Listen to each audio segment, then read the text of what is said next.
தூக்கம் கெட்டு கெட்டு துடிக்கும் முல்லை மொட்டு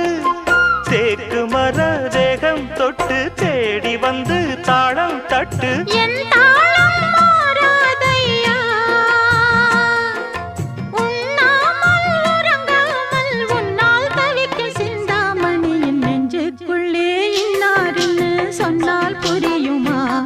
அது கொஞ்சி